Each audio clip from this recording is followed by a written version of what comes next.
What's going on, YouTube? It's NXT, the place to be chilling with Mr. A&E. Better give you guys In Your House. That's right, we are not in 1995. We are in 2020, and we're doing a review for In Your House, NXT Takeover In Your House. And I have to give credit where credit is due. WWE went all out to try to give y'all that initial feel for In Your House. So, also joining me on this review is not Deion Sanders for prime time.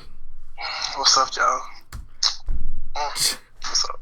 Wow. Okay, so it looks like we are going to be butting heads a little bit about this In Your House show because you just lack all the energy right now. It be like that. Say what? It be like that sometimes. Okay, well, let's just talk about. So overall, what did you think of before we get into it by match and everything? What did you think of In Your House? Disappointing. Disappointing the whole thing? Energy sucker. It was just took away my energy.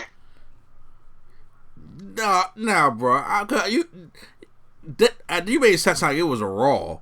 It wasn't no Raw. I mean, it wasn't no Raw at all. It wasn't. Damn sure wasn't no SmackDown. Okay, fine. It was NXT 2 weeks ago. Okay, well, let's get into the matches here and some of the exciting things. First of all, the set looks great. I was worried that they was going to do just the In Your House logos, with stuff like that, but they actually took it back to the old school In Your House setup with the house. Like I said, you need the house. They come out the house door, but this time instead of coming out the house, they came out the garage. They had the house, the garage. They had the fake grass in the front, the plant, and then the big window inside the house. So very suburban house. It wasn't no hood house. I said that would be some funny shit though if they had like a hood NXT house. Would that be great? That would. Okay. So yeah, they won't have a door that works to go through. They brought that back. They brought back they had those the commercials brought to you by the following. For your consideration, the old school commercial, the IC Pro commercials. I was like, wow, they really went back for the whole new generation In Your House theme. Some of them were good. Some of them weren't. We'll get to it now. Yeah. Some of them were good. Some of them weren't. So we kick off NXT In Your House with none other than the 6-woman tag match, which was Mia Yim. Unless I missed something. I thought you saw the band.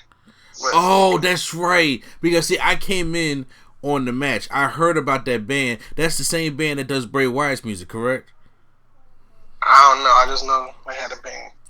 I heard a lot of people did not like that band. Is that true? I mean, I think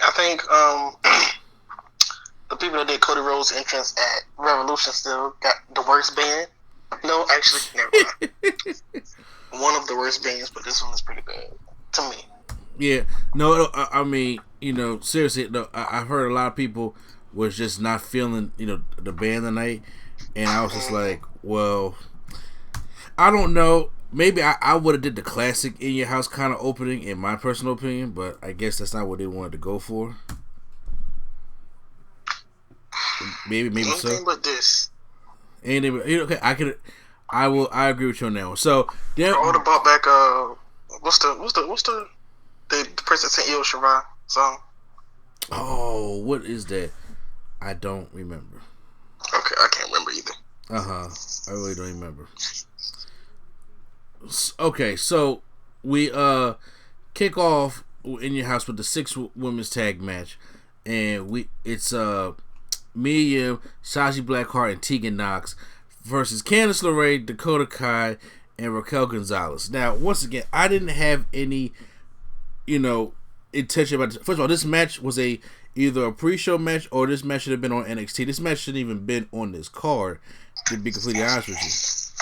So, they like to add everybody in the match. Yeah, so that actually doesn't really do that. You get your 5 matches and call it a day. So now they add an additional 6, and even if it was still 6, you still had a little over 2-hour show. So it still wasn't that bad. But once again, it didn't get that much time. Broke down. Tegan Knox does a flip to the outside on the whole pile of spots. So y'all know how I feel about that. Miriam and Candice LeRae start fighting, and they fight all the way out to the garage area, where she's like a regular tag team match.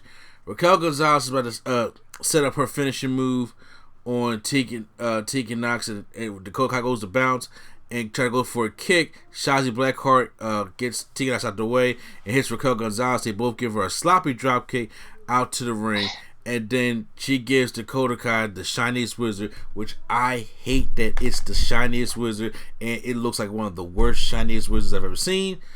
Tegan Knox gets her win back over Dakota Kai, and the faces win the matchup here. Your thoughts on the match? I just felt like they didn't gel. It was just sloppy to me. It was an overall sloppy kind of matchup. Like I said, I didn't have any big expectations for this matchup at all.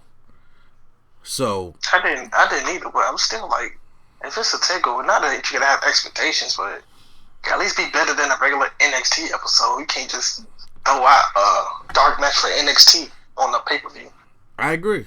And it didn't really have no place on here, but I can see, because I thought they was going to do Candice LeRae and Mia Yim, but they did that match kind of already at NXT last week,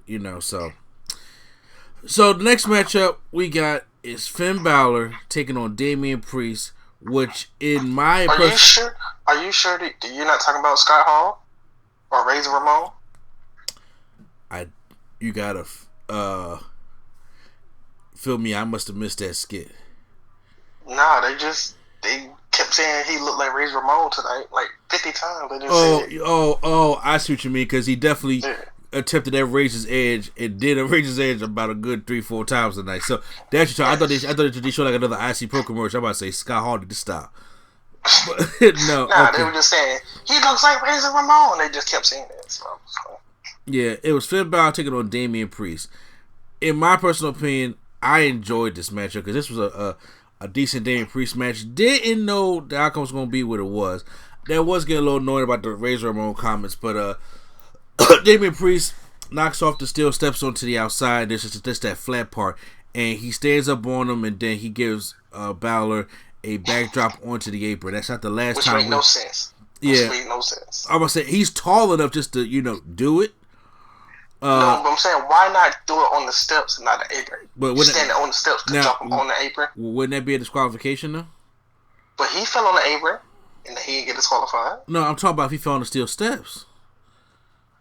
So, if you're in a match and you throw somebody into a table, like you throw somebody, they fall and they land on the table, that's a disqualification? No, I'm not saying it is. I'm saying WWE's going to book it the way that they want to book it. So I'm just saying, because if you fall on the steel steps or the table, it may not be a disqualification. But if you put somebody through it or on it, I don't know if they count that or not. I'm not sure. I'm really not sure. Rules that need to be clear. I mean, I'm not going to be here for the sake of arguing. I'm just saying, but I don't know. But I really just thought that was. I really rather he's a heel anyway. I would have just did it on the steps. So we get on with the matchup. There's a nice sequence of what the indie sequence that he gets the forearm, and he gets the kick, and then he gets another kick to Balor. Then Balor gets the Pele kick, and it goes for a pinfall. But then he goes for a Razor's Edge inside the ring. Balor rolls up out of it and gives him a stiff double foot stomp right in the ring. Like he actually stands up on his chest. I was on the middle. Yeah. I was like, ugh, that was kind of stiff. We go to the outside, and then finally Damian Priest, who's been trying to hit this move all night, hits the Razor's Edge on the apron. I was like, that could have went sideways. So here's the spot that looked like they were trying to do, but they messed it up. So this was the spot that I think killed Rick Rude's back in the 90s. Keep going. Never mind. The flat part of the steel steps, like we was talking about when he jumped up and did the shoulder back, is still on the outside. So Damian Priest is on the apron, and then him and Finn Balor's fighting in the ring. Then all of a sudden Finn Balor gives him a hard shot. Damian Priest falls back, which I think what was supposed to happen is Damian Priest falls back, flat bumps on the steel steps. That didn't happen. Uh-uh. And because the man is freakishly tall, also you gotta understand that. He falls back. He smacks the steel steps to the edge of it, and kind of like folds over. I was like, "Oh, that gotta hurt your back." I hope that back. First of all, I hope his back is fine because anytime people like Rick Rude or Shawn Michaels that hurt that. Oh, Rick Rude was terrible. Yeah, well, see that Rick Rude had Sting fall on him, right? I think it was Sting. Somebody did like a crossbody over the rope, but the level wasn't.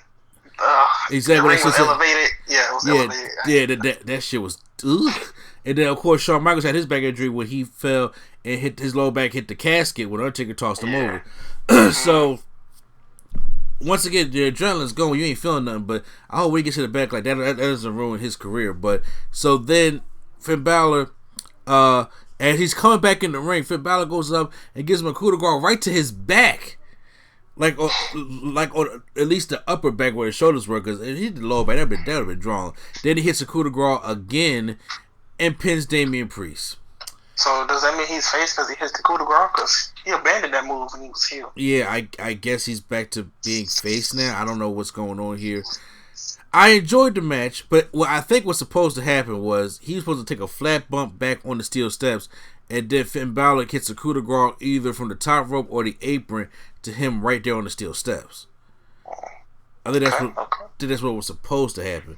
But since he kind of, misjudged where the steel steps was at, he kind of fell back and then, hurt himself that way. So I still thought it was a good match. I thought they should have opened with this matchup, in my personal opinion. They should have been the opener. Would have really got the crowd started. And I know it's dead energy a lot, but I have to say that the NXT stars were pretty, when it comes to crowd wise, were pretty good for this matchup. For this matchup, yes, okay. I said for this matchup. I said, okay, all right. Yeah. So, but I think Priest should have won, but that's just me. No, I agree. I picked Damian Priest to win. I thought Damian Priest was going to win, but I don't see this feud being a one-off. I think with the match chemistry they got, I think Priest gets the next win, and then they probably do the rubber match, and then Priest gets that win. So Finn Balor can still win one, but Priest wins the rivalry because he hasn't won anything big yet. Not at all. Yeah. So it also depends that he didn't hurt his back. Then we really then we get our commercial by William Regal.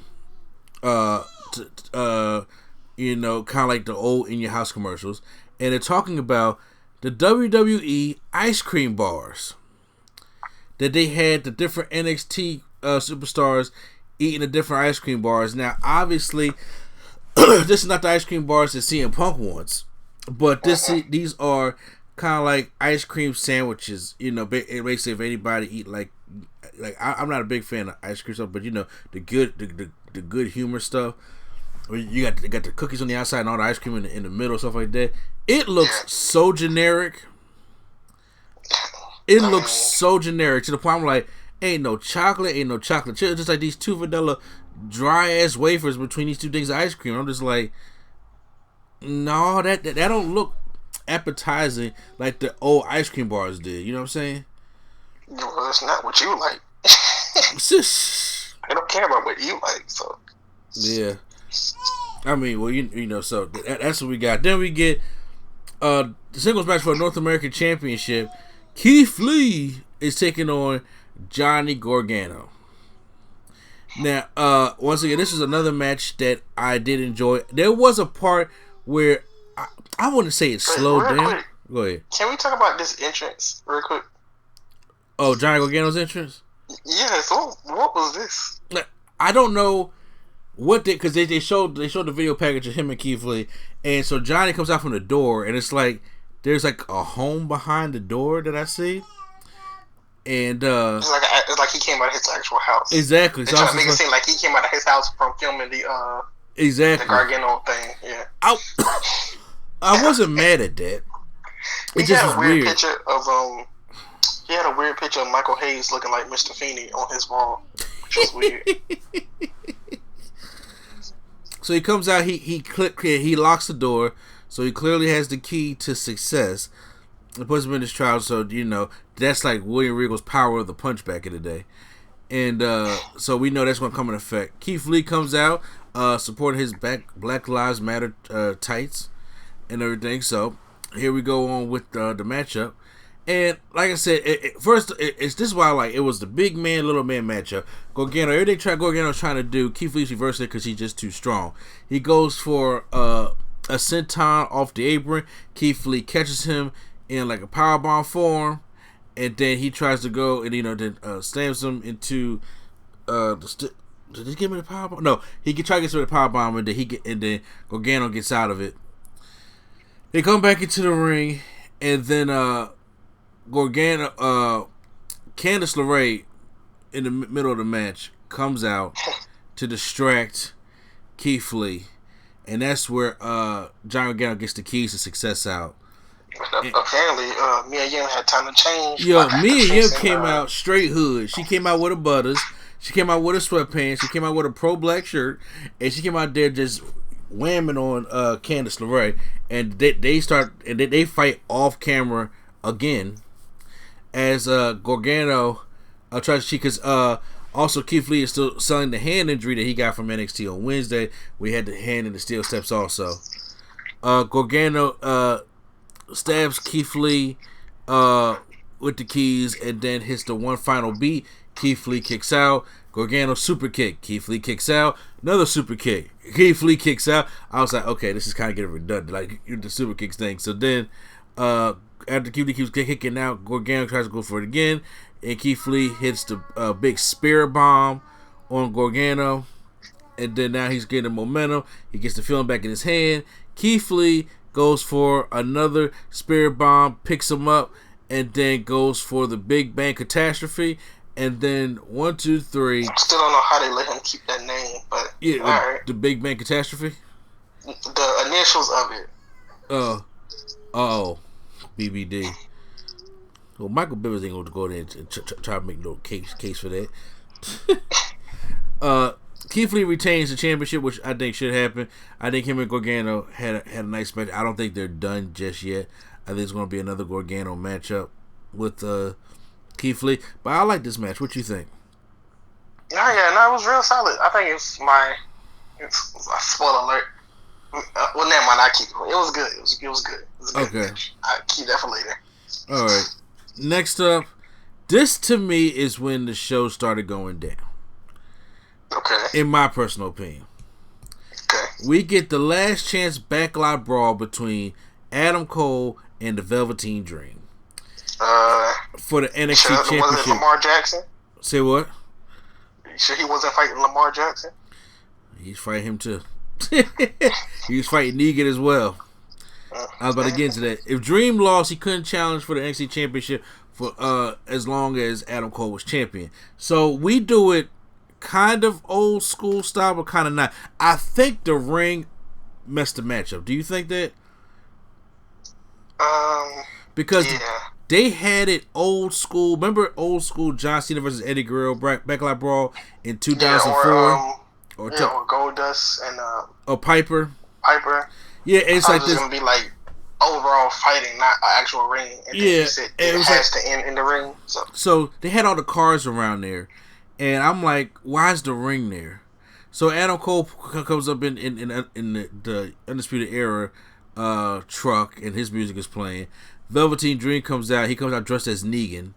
I thought, that was kind of cool. Shout out to Negan and stuff like that. But then the referee was just saying, look, it's just a brawl, it's a match, but the match got to end inside the ring. I'm like, see, that right there, because I like when they had the BACKLOT BRAWL, when all the cars are surrounded in a circle and you just beat the shit out of each other, and that's how the match goes. And like I said, one of the best ones was Eddie Guerrero versus John Cena from 2003 or 2004. So he did the fall splash on the car. He did the fall splash from one car to the other car, or that he threw Eddie to the windshield. Like, it was like legit stuff. This right here, this felt too production at this. I can't say, because then they started fighting in the ring, and then I'm like, whoa. Now we have seen the Boneyard match, We have seen the Firefly Funhouse match. We have seen Ciampa and Gargano in the one final beat match, or whatever they want to call that matchup. We've seen cinematic stuff. This one was so many camera cuts. I'm like, is it a Velveteen Dream thing? Like, why are we doing so many camera cuts of this? So they go to the outside. They're starting to fight on some cars, and then here comes this joke that I did not like at all.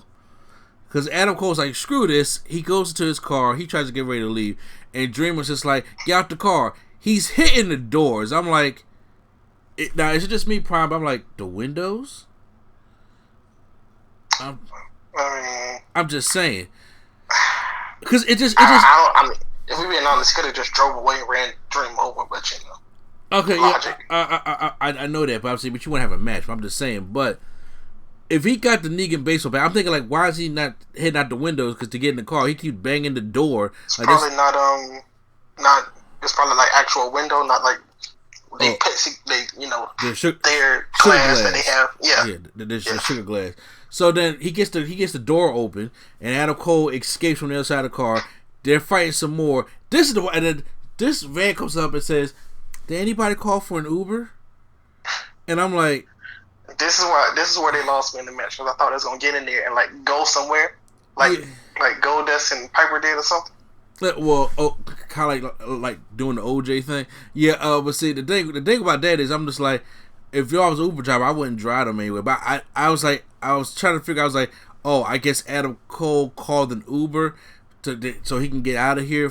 I'm like, but that joke to me didn't go over well. So. Yeah. They're back outside, so they're fighting in this little town area. I'm like, what? Because there's difference when you're like fighting in like a legit parking lot or a legit area or a movie set. You know what I'm saying? It's a backlot brawl, so I mean, there's a backlot. Exactly. Well, where these random buildings come from? Probably Full Sail. Yeah, know? It's a production school. Oh, okay. See, I didn't know that. So Adam Cole, there's these three doors, and then Dream come out wherever you are. And then finally, he opens the one door. All the smoke comes out. It is the fire extinguisher. They fight some more. Then all of a sudden, Dream gets this ladder while he throws Adam Cole on the car. Adam Cole climbs the ladder to attack Dream, but the Dream hits him, and Adam Cole falls back and then breaks the windshield. So Adam Cole's down. That's not the spot I would have did, but alright. What was the spot that you would have did? I mean, I would have had him lay on the car, and I wouldn't even use the ladder. I would have had Velveteen get up on that little truck that Adam Cole brought and jump off of that. That's what I would. There was no point in the ladder. I was like, the truck is high enough to do like a Purple Rainmaker elbow off that onto the car. But then with Undisputed Era come and blind him on top of the ladder, it's Roderick Strong and Bobby Fish. And they come and then they jump Velveteen Dream, no disqualifications. They load the ring with chairs. And I'm like, I am not a fan of like the whole piles of chairs that fall on chairs. That's that ECW shit, and I didn't like it. I didn't like it when Ambrose and Lesnar did it. I didn't like it when Becky and Shaw did it because it always looks sloppy. I didn't even like it when Ambrose and Rollins did it. I just don't like the pile of chairs. I think it just looks sloppy. Then also Rob trying to go in the ring to get a chair. He hears something like something scratch or like an edge of reverend, and then all of a sudden comes out Dexter Lumis. Dexter Lumis comes out and then scares Roddy, and then he's beating up Bobby Fish and Roderick Strong, throws them in the back seat, in the trunk of the car, and drives off. Yeah, pretty much. I was like, okay. So now this leaves Adam Cole and Velveteen Dream. They're back in the ring. He has Cole sitting up in a chair, which I didn't see until he actually hit the elbow.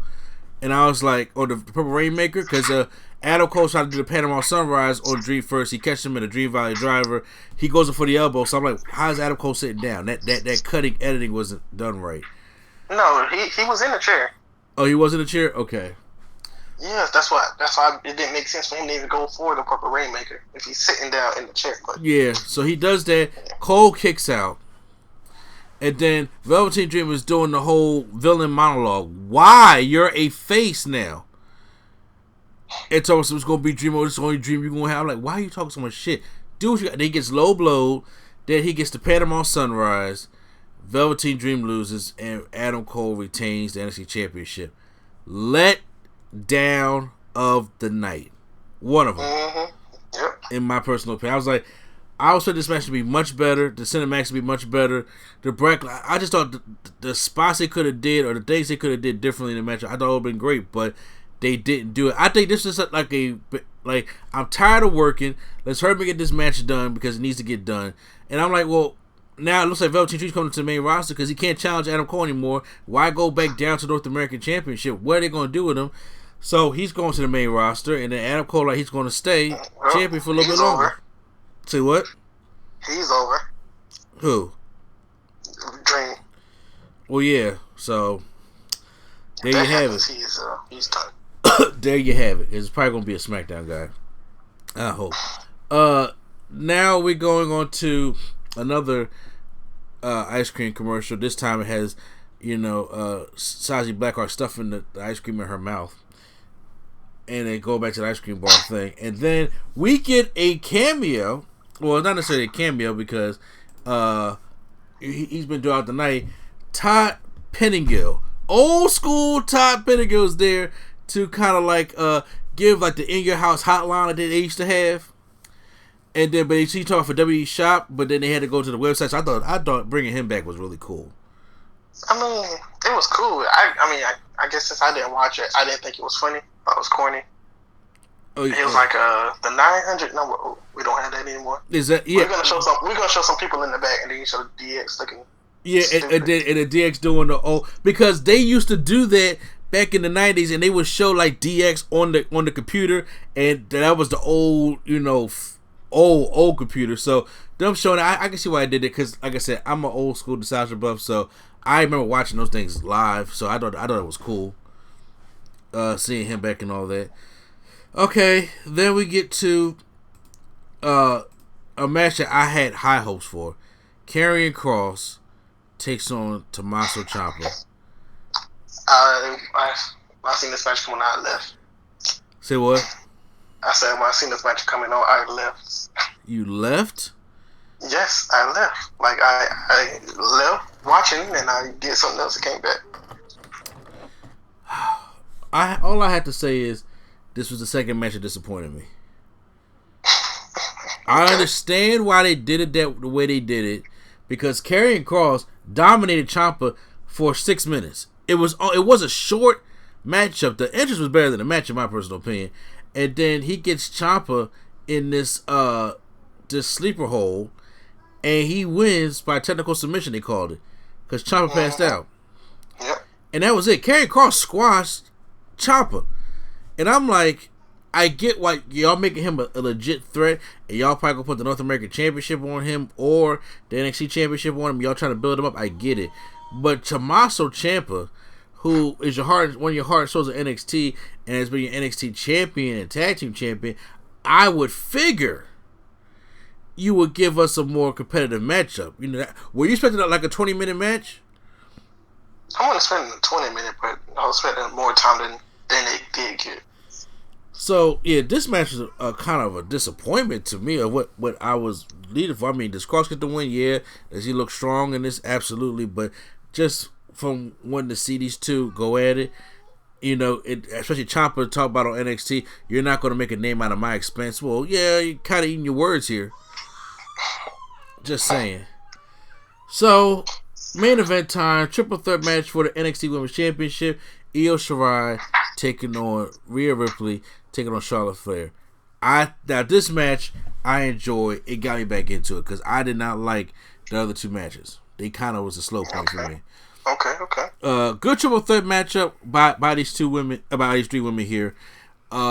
They brawl. Charlotte hits that ugly moonsault to the outside on Rhea Ripley and Io Shirai. They go fight up by the stage area.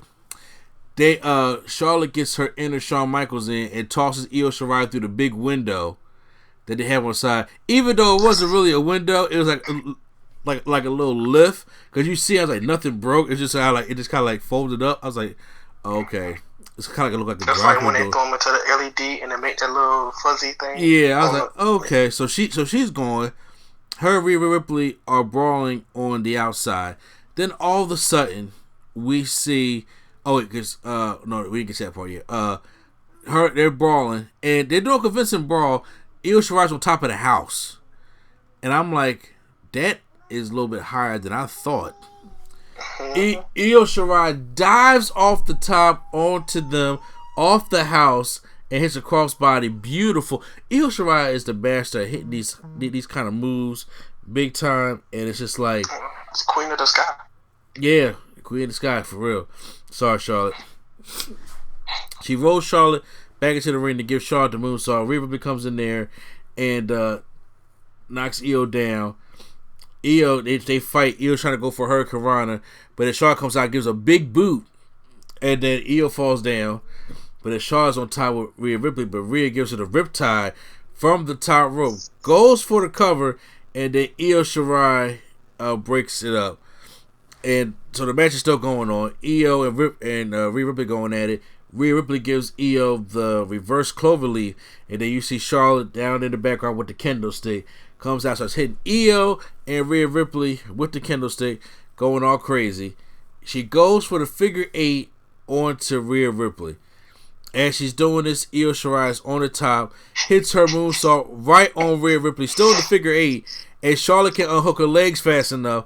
1, 2, 3. Io Shirai is the new NXT Women's Champion.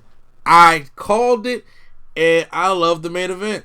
At first, I was like, why wasn't Dream and Cole the main event? I can see why on 3 different occasions. So, she actually kneed her in the face though when she did the moonsault. You talking Rhea Ripley? Yeah, she actually kneed Rhea in the face. Okay, I know. There was an accident. It wasn't on purpose, but yeah. I'm just saying that was bad. But this part is, to my knowledge, Rhea Ripley made history tonight. In what ways? She is the second person in history and the first woman ever to get pinned in a figure 4. Mm-hmm. That's all I got. That's all I got. Wow. That's it. Well, that was a triple. Shaw needed to lose in the first place because, I mean, can she lose and like go away for a little bit? I mean, what she got overexposed because she was on Raw, NXT, and SmackDown.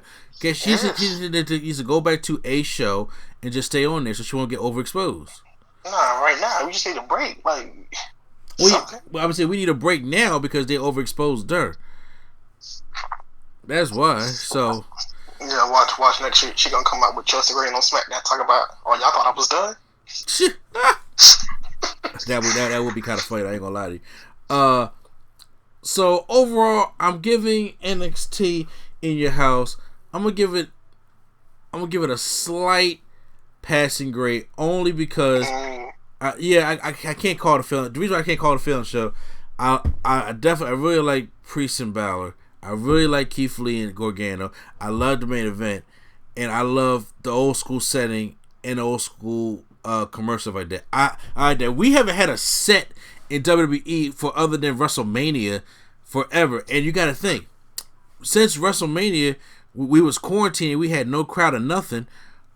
We had no set in WWE since WrestleMania 35.